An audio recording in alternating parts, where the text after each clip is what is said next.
Right, and so we're live. Today is number 9 episode of Pure Purpose, and it's certainty versus uncertainty. As usual, I'm completely uncertain as to what I'm going to be saying and whether anything's going to be working. And Anthony has managed to dial into Google Hangouts with his mobile. No idea how he's managed to do that, but I do know he's a genius, so nothing surprises me from him. We might have other people bounce in today. Thank you very much, Anthony and Dee, for joining as usual. I'll make this slightly different to the usual sort of intro, and I promise I will shut up more than usual. But my intro today involves an uncertainty of playing a little piano thing here, which I have no idea what I'm going to play. But the point is to illustrate that everything's so uncertain that even I don't know what I'm going to play on piano. So bear with me. Love it.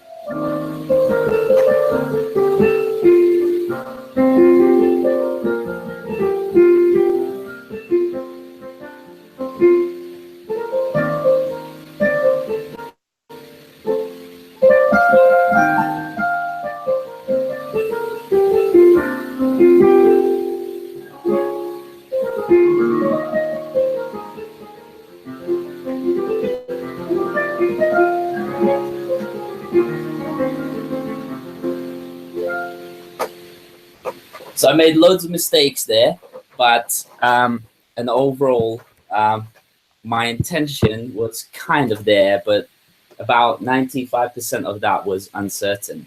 So I guess that about 95% of existence or more, and there's just like figures here off the top of my mind, is uncertain.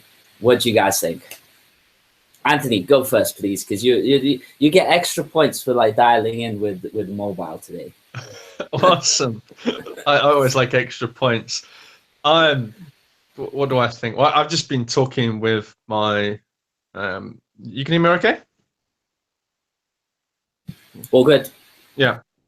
So I just been talking with my dad today about his about uncertainty, and he's always had a thing for horses and how so we were talking about how no matter the the complexity, the brilliance, the ingenuity of a system, there's always going to be factors that are unpredictable, uncertain, and that you can't control. And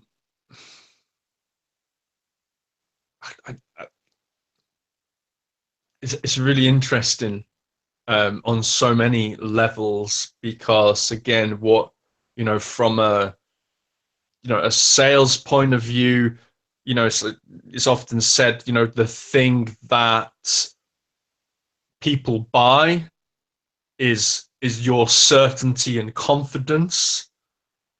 And then the paradox of that is that even with your certainty and confidence, you have no idea really if they're going to get people are going to get the results or the experience. You can only deliver and bring your best, knowing that you are competent and believing in the ability of the people that you're working with to create outcomes.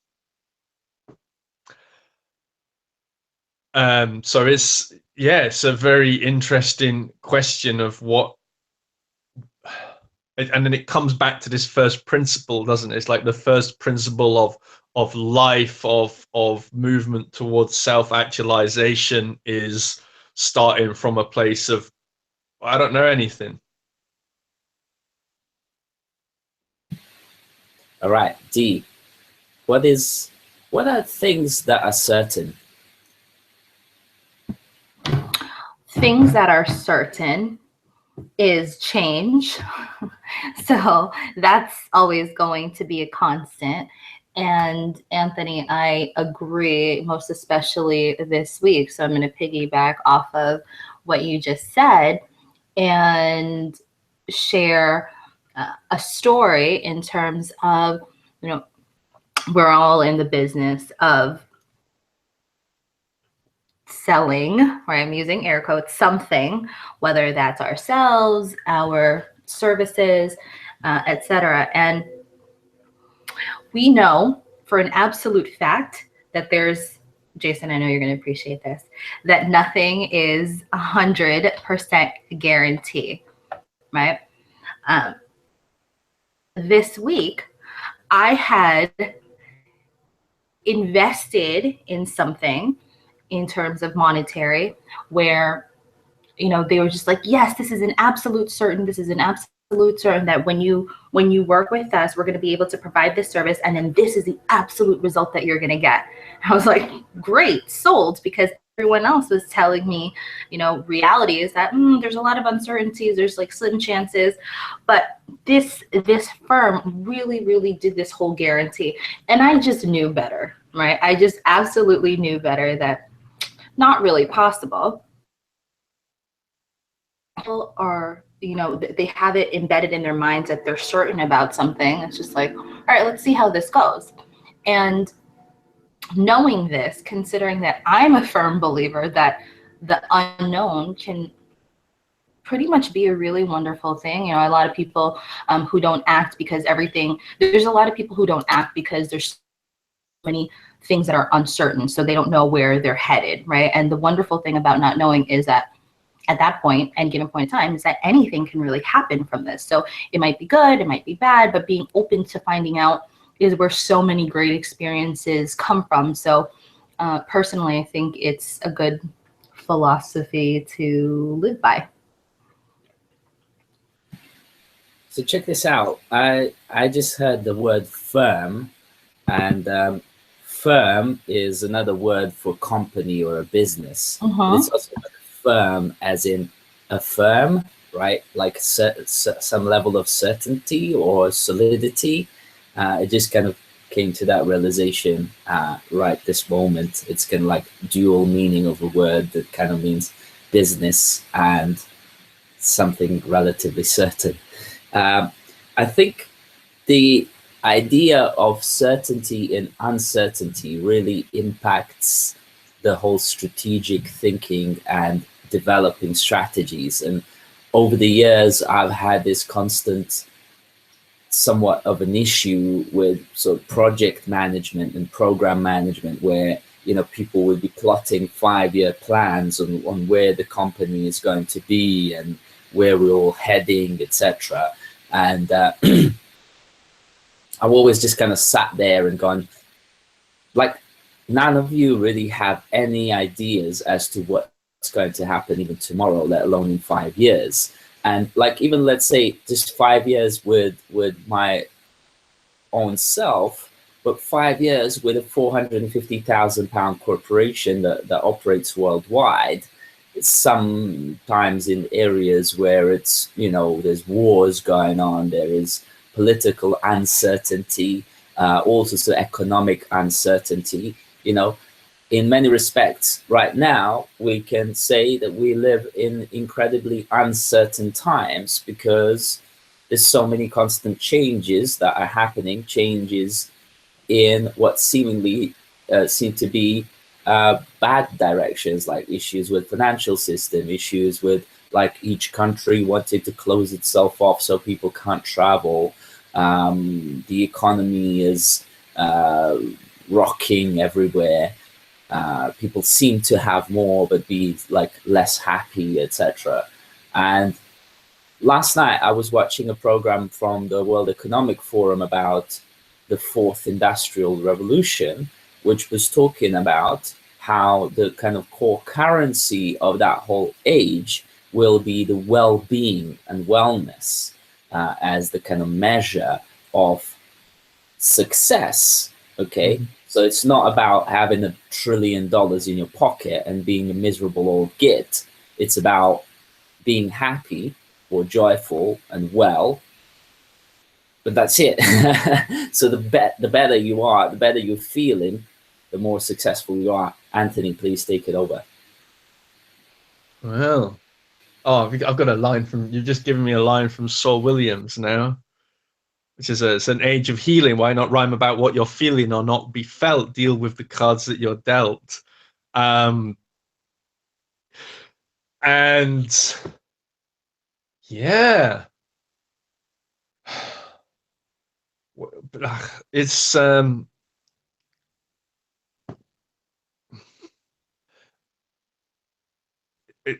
it's fascinating in that I think there's a lot of seemingly, at least in my experience, there's a lot of seemingly kind of like entrenched beliefs and very much of a cultural point of view that we expected conditions on this planet to remain kind of infinitely stable, which sort of reminds me of in the voice of in the voice of Spock. This is illogical, Captain. And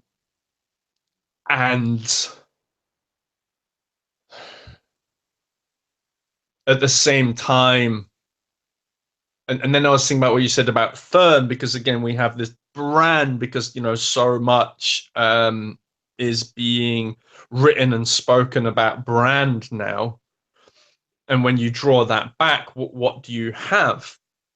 And what you have when you come to the essence of that is a feeling, is a bunch of perceptions. When you think about Starbucks or whatever, you're thinking about your own personal thoughts or experience and feeling about what that means to you. And there is a sense of predictability about that. It's why people will go to Starbucks or buy an Apple. Even though some people, a lot of technicians will tell you that Apple computers aren't the best, but they have the feeling and the experience that people are willing to buy into the emotion. And I'm curious about the how do we say, the effect of what are we in a world at the moment where I guess emotion has become, we're becoming more and more aware of the sort of driving factors in terms of psychology and emotion, and how we make decisions based on these factors, and how little we see or dig down to the facts of reality. Yeah, I'm gonna stop there. So D, anything prompted you to any sort of strong feelings, strong points to make before I prod you with a question?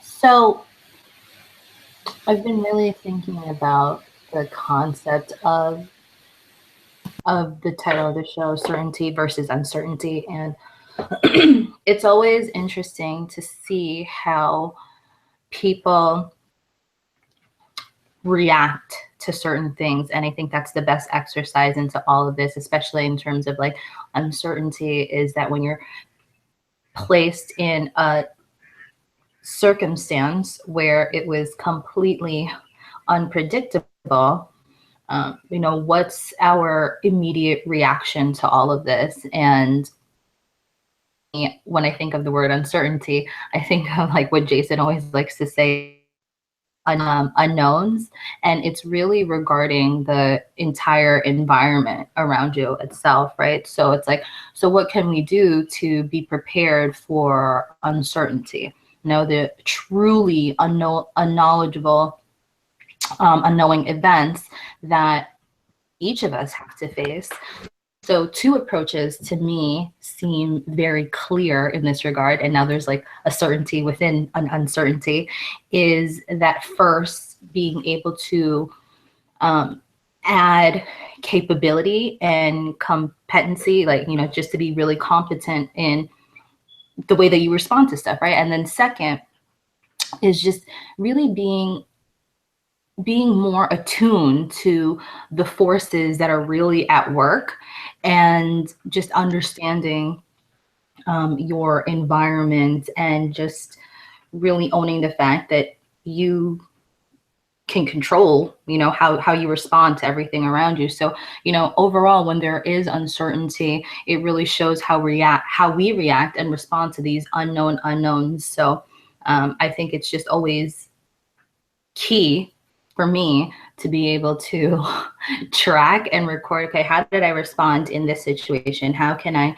pivot and make that better? Because we're always just going to be able to face these challenges, whether it's in work, personal, etc. I mean, they're all one and the same. So right. So I'm just going to continue on that thought train and relate it to a recent conversation I had with a potential client.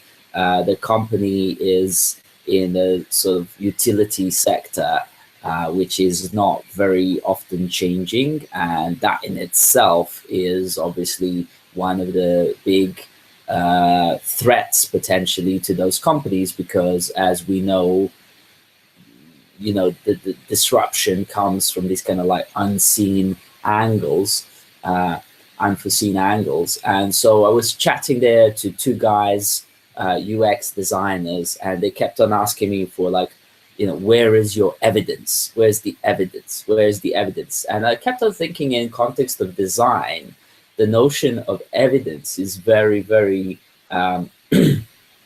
uncertain in itself, because the nature of this company is that it's utility company. It's been doing what it's been doing for a century now, and it just kind of has this level of certainty that, you know, things will continue as they did for the last century. And so they are working on the principle of having evidence for anything they want to iterate on or change, and having lots and lots of evidence to prove that that thing that needs to change needs to change. And so they kept on asking me for evidence, but the nature of the projects that I've been working on have been very either innovation or working with clients that are very legacy systems. Now, in legacy systems, you have this notion of nothing has been tracked, nothing has been accounted for, there are no analytics. So you're really uncertain as to what works and what doesn't. You look at a website, let's say with, let's say 100 pages, and you have no idea who visits any of that. In fact, I remember working on eBay where I had access to the entire eBay help section and no idea as to if anybody ever visited any of those pages. So completely uncertain legacy system. And then people give me completely brand new innovative things to design for, like rolling blocks that have never been done before.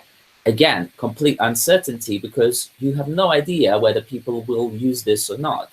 Now, you can do user testing and all this kind of research, but with how many people? I remember working in the government department, DWP, and they insisted on us testing with a statistically significant number of people to prove or disprove whether what we designed will work.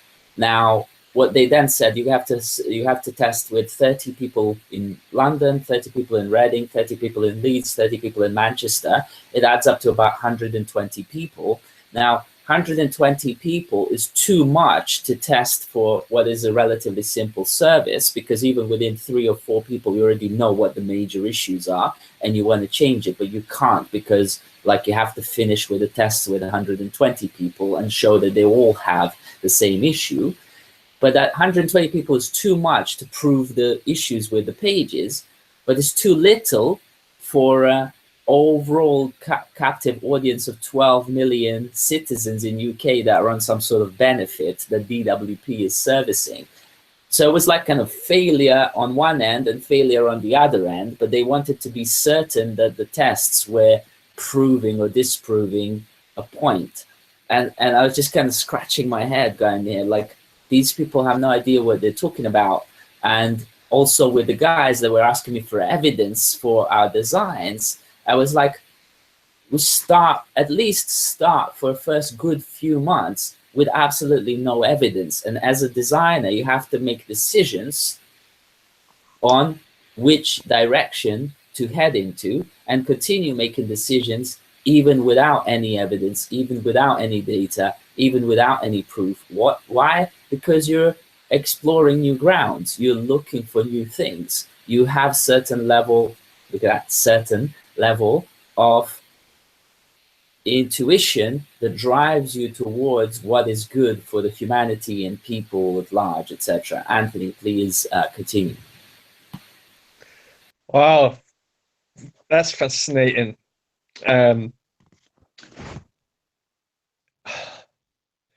Yeah, and it's interesting in terms of, because I think we've got so much backwards around science, because we believe, what we seem to believe is that we have a theory, we go out and test it, we find evidence, and then we bring the evidence into thing and we prove or disprove the theory. But how it seems that it works from sort of big subjects and things is like, we know something, then we go out and test it, and then we find the proof that explains what we already knew to start with. And yet this is sort of upside down from everybody else, because, well, show me the evidence. It's like, well, how? I wanted to just clarify a point here. So what these designers, right, at this utility company, they were really certain, right? They were really certain that their approach to design was really correct, because they were following all these kind of quote unquote best practices from UX design and user-centered design. And so they had all this kind of like 10 areas of competencies to kind of chat to me about and test me against, how good I was and what evidence I had to show that. And so, but on the entrance to the company, they had these kind of KPIs plastered, and I actually took pictures, and their company was consistently against all the measures in the lowest quarter compared to the rest of the industry. So they were like, here's a competitors up there in like 75 to 100%. And them lot are in like 20 to 25%. And I wanted to ask them a question. It's like, you're so certain on your design process, but you keep delivering this way below par outcomes, right? So have you ever scratched your head and wondered why that is? Because I've taken a very uncertain approach to design, but my products that I've designed are sold in Apple stores worldwide, and are loved by celebrities everywhere, and sort of like companies I worked with are on like unicorn paths, and so I've delivered outcomes from complete uncertainty, and from complete certainty they seem to be delivering way below par results, but they're really certain that their approach to design is 100% correct. Yeah, I'd be tempted to ask if you ever heard of a couple of guys called Kruger and Dunning, and if you haven't, maybe you should go and check them out, guys. I'm sorry, go ahead, Anthony. Who just in case people don't know what that is, there's a couple of researchers who basically discovered that the most intelligent people doubt themselves the most, the people who are the most sure of them, that they doubt themselves the least and tend to be the most wrong. Please go on, Diana. Yeah. I think that it's safe to say that we are all in agreement in terms of how beneficial uncertainty is. And so on the flip side of it, I'm thinking of, okay, how do we make decisions when we have this certainty, right?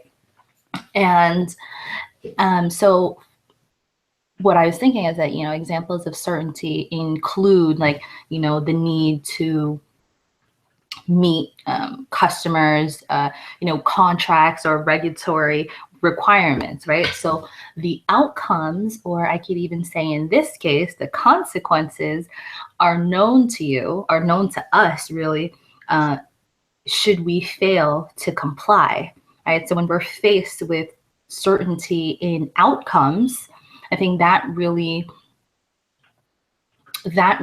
makes us rethink our strategy, because when you think about it, it's actually fairly simple. You just have to comply, right? So I'm thinking like, if I can't stay in London for more than 6 months because I am American, right? Like, it's like, okay, well, Diana, you have to comply. You need to go back to the States, fill out proper paperwork, all of this stuff. It's like, oh, okay, if I fail to comply, these are the results that's going to happen to you. That's actually a certainty, because those are laws, regulation, right? So those are things that's like, okay, so when you know the requirements, you know also to whom you are vulnerable to. And it also makes you think of like, your clients. Obviously, if I don't show up for any of my clients, if I drop calls, or if I fail to adhere to our contract, there's again, not everything is 100% guaranteed, but there's like a 99.9 chance certainty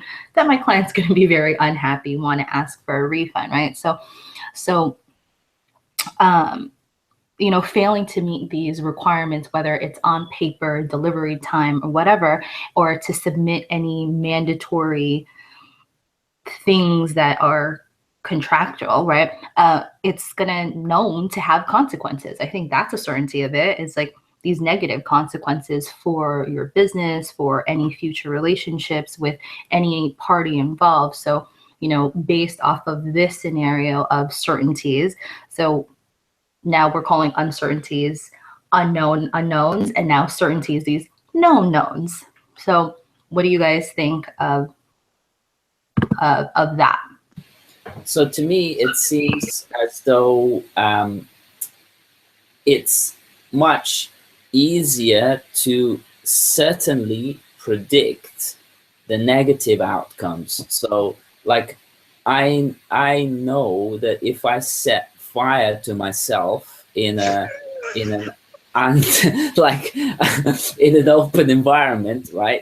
And like if I pour petrol over myself and set fire to it, and there's nobody around me to help me, chances are I'll die of burns to my body. However, if I'm really looking after myself and really watch out for all those things that I know that can kill me, there's still a chance there that I could be killed. I remember, a very dear friend of mine was coming back from Carnival, London Carnival a few years back, and she was walking on the pavement. She was doing like a late night. Actually, she wasn't coming back from Carnival. She was doing a late night shift catering at a party. And she was coming back at like 3:30 a.m. through Vauxhall, in a relatively very sort of quiet area, walking on the pavement, and somebody was coming back from London Carnival. They had some, to drink or whatever, driving, driving, and they were driving too fast in this kind of curb type area. They went out of the road and hit my friend head on and killed her. And so that's the kind of thing that, she was completely looking after herself. It was a small hour, not much traffic, really bizarre freak accident. And that was completely sort of uncertain situation, but a certain death, even though she was completely looking after herself.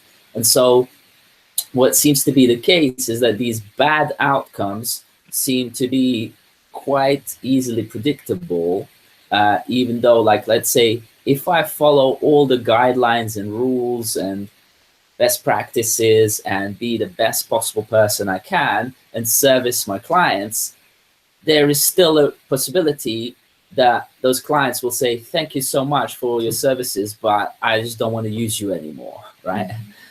Whereas I know that, like, if I don't service my clients, they'll just go like, thank you, but I don't want to use you anymore. Anthony, what's your take? What's my take? I think it's another. What am I thinking about? I'm thinking about this again, like application in terms of. I think we touched on it, but in terms of environmental factors and then our own inner response. And it seems to me as though, the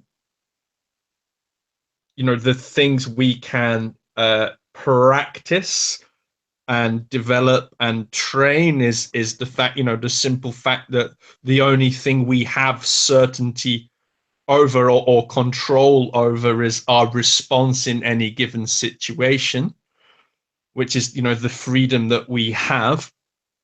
And then the most kind of practical and useful way of going about things seems to be using what the current environmentals, legal knowns are, because again, it's as you said, it's easier to predict negative outcomes. What was I gonna say?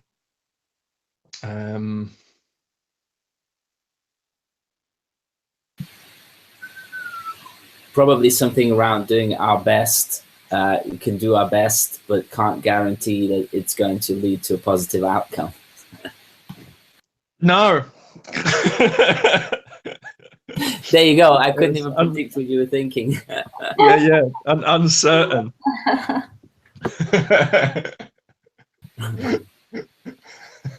So look, my son just joined in the room here, to play a game, and he promised me that he's going to turn the volume all the way down, but he hasn't done that. It's on 1%. Can you just but I can still hear it. So he's actually kept his promise. Just the volume on the games doesn't go down as far as you might want it to. Bad design.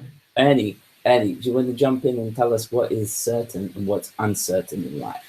Come quickly, just 2 minutes. 1 minute, 2 minutes. What do you mean by certain? Well, a good question. So what does certain mean?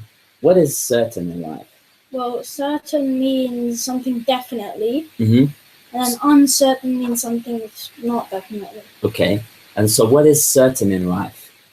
Well, certain happiness, love, caring, and all the stuff like that, Okay. And what's uncertain in life? Uncertain sadness, anger, rage, and just in general unhappiness. The downward spiral. Okay. So you're certainly going to be happy then. Well, yeah. How are you certainly going to be happy? Trying my best, not trying my best, but definitely avoiding the downward spiral.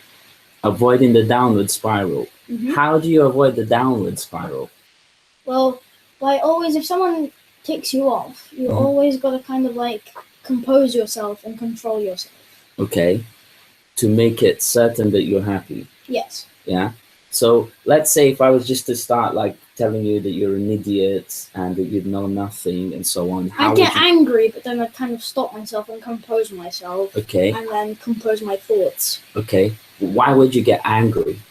Because it's not nice. I don't like it. Okay. And how would you then compose yourself? Deep breath. Mm-hmm. And then what would you do?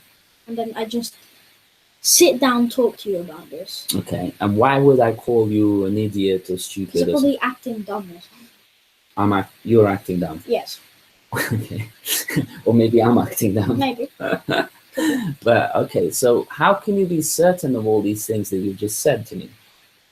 Well, you can always just meditate or something like that to just, get yourself sort of in the zone of happiness and calm. Okay. And do you meditate quite often? Well, yeah, we do it in school actually. Yeah? When we have free time in school, the teacher puts on some sort of meditation music Okay. and stuff.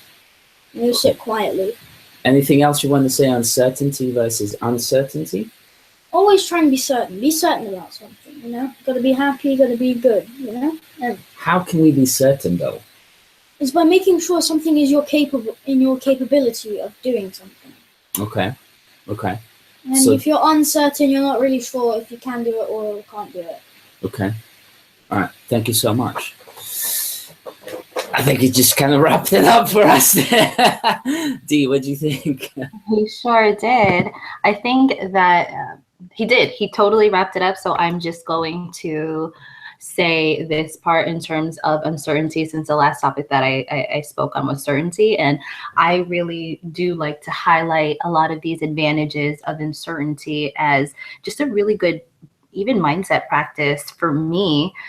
When facing true unknown unknowns, I've always found it best to just be over prepared to assure that the worst case scenario is still manageable. So I think that, you know, when you find this way of being able to evaluate the certain challenges that you're faced with right now, you know, risk through variation and like this genuine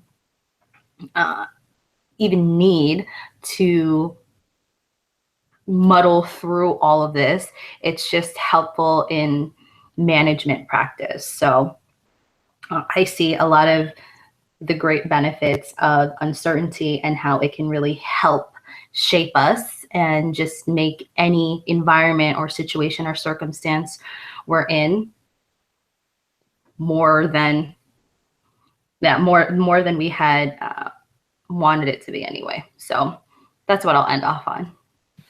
All right. So Anthony, you know, one thing that I always get from chatting to youngsters like Ernie is that in their mind, like everything seems to be so kind of straightforward. You know, it's like, just be happy, be productive, be positive, and good things are going to happen. And then if you're unhappy and so on and so forth. So it's like, I just wonder to what extent do we as adults get so entangled in all this kind of quote unquote bullshit, right, of life, and God knows what people's like shadows and egos and all this cultural complexity, that we just forget these basic principles that Ernie kind of summed up in his, like, you know, he did not know I was going to ask him to join into this. He was just completely off the cuff, you know, and it kind of defined the words, defined what is behind each word, you know, and so on. So please wrap up sort of around that kind of topic. I have to just concur with you completely. All of the basic advice that's so popular today about you know, being able to admit mistakes, to try things out, not take things personally, to deal and express emotion as it happens within the situation, and then deal with it and let it slide. You know, my daughter demonstrates that every single moment that I'm with her. Oh, I made and you know that, oh, you messed it up. She's like, I made a mistake. What are you gonna do about it? And then something happens in you know our lives, or there's a whole lot of conditioning, and then we get in these situations and we go, or there are, you know, I think also there you know, there also become as we grow into an adult world, there are consequences, there are impacts on the decisions, aren't there? It's like, I made a mistake because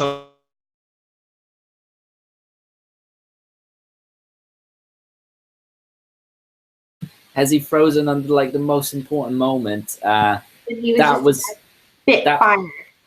uncertain to happen, or maybe certain considering those Google Hangouts. Exactly. And I think on that note, that was certainly not supposed to happen, but the uncertainty. But we certainly handled it well. Yeah. And it's our responsibility to handle the uncertainty in the best way we can, because it seems as though both certainty and uncertainty are part of the existence. Now, one of the things I wanted to make a point around and close off on is that it seems, and I keep using this word seems because nothing kind of seems to be so obvious and well known, but it seems as though it's much more certain for us to control what is within our own control, which is our bodies and our mind, So we can certainly control that. The environment is either very or somewhat uncertain at all times, but it's our responsibility to use our own personal certainty to handle the external uncertainty and use it as material towards creating both our next best selves as well as the next creation that we create. So that would be my kind of wraparound for this one. So certainty versus uncertainty. Thanks very much for everyone for joining, and have a wonderful weekend. Bye-bye. Bye. You gotta do it.